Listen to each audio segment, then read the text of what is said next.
Hi hello good evening friends. ఈరోజు అనగా తారీఖు 16, ఇంకా నెల 12, ఇంకా ఇయర్ 2025 ఈరోజు నుంచి మొదలెడితే ధనుర్మాసం మళ్ళీ నెక్స్ట్ మంత్ 16వ తేదీ 1 జనవరి ఇంకా ఇయర్ 2026 వరకు అవుతుంది ధనుర్మాసం.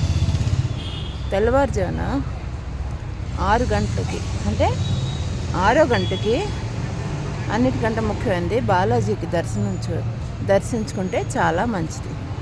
ఇంకా బాలాజీ గుడిలో ఈ తిరుప్పావయి అందరూ చదువుకుంటారు కాబట్టి వీలైన వాళ్ళు వెళ్ళి చదువుకోవచ్చు, వీలు కుదరని వాళ్ళు ఫ్రెండ్స్ ఏంటంటే ఇప్పుడు అందరికీ వీలు కుదరదు, గుడి దగ్గర ఉండకపోవచ్చు, అవ్వకపోవచ్చు, కుదరకపోవచ్చు, ఇంకా గుడిలో అవ్వచ్చు అవ్వకపోవచ్చు. అందుకే ఏం చేస్తారంటే ఇంట్లో తిరుప్పావయి యొక్క మంత్రాలు ఉన్నాయి కదా, అవి చదువుకోండి.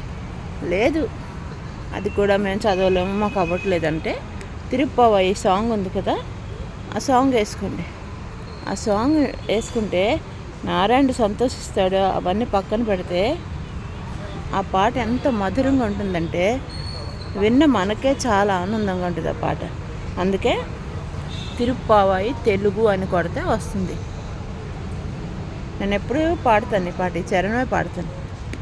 వయసులో ఉన్నట్టి వయ్యారులారా, ప్రియమైన ఏనామో నోచుకోలేరా, త్వరగా నిద్రలేచి జలకంబులాడి శ్రేయాదిశయనించు మొరవైరు చేరి పరమ పురుషుని ఎదుట మంగళము పాడి మరొక నియమాలు వ్రతము చేయించగా. ఈ పాట చిన్నది పాడండి, అంటే ఈ పాట మీకు వింటుంటే మళ్ళీ మళ్ళీ వినాలనిపిస్తుంది. నెల రోజులు ఈ ధనుర్మాసంలో తిరుప్పావయి యొక్క సాంగ్ వేసుకోండి ఇంట్లోనే, చాలా మధురంగా ఉంటుంది. ఆండాలని అమ్మకి ఎప్పుడు పిలండి ప్రతిరోజు.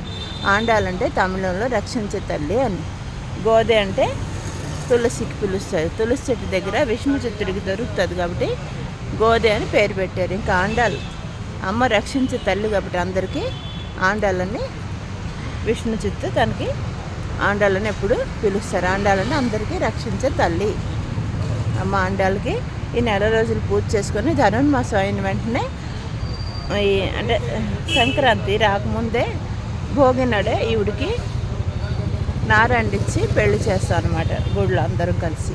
గోదేకి 3వ భార్య, ముద్దుల భార్య, ముద్దుగా ఉంటుంది, క్యూట్గా ఉంటుంది. ఇలా సైడ్కి ముడేసుకొని ఎంత క్యూట్గా ఉంటుందంటే ఆవిడ వాళ్ళ నాన్న ఇచ్చిన దండ ప్రతిరోజు ఆవిడ ముందు మెడలో వేసుకొని ఆ తర్వాత విష్ణుకి వేస్తుంది. ఇది చూసిన విష్ణు చిత్తుడు అమ్మో ఈవిడ ఎందుకు ఇలా చేస్తుంది నా కూతురు అని చెప్పి ఆ రోజు కళలో నారాయణుడు వచ్చి చెప్తారు తను కారణ జన్మరాలు అని. అప్పుడు సరే నా కూతురు కారణ జన్మరాలు అని చెప్పి వాళ్ళిద్దరికి ఇచ్చి పెళ్లి చేస్తారు.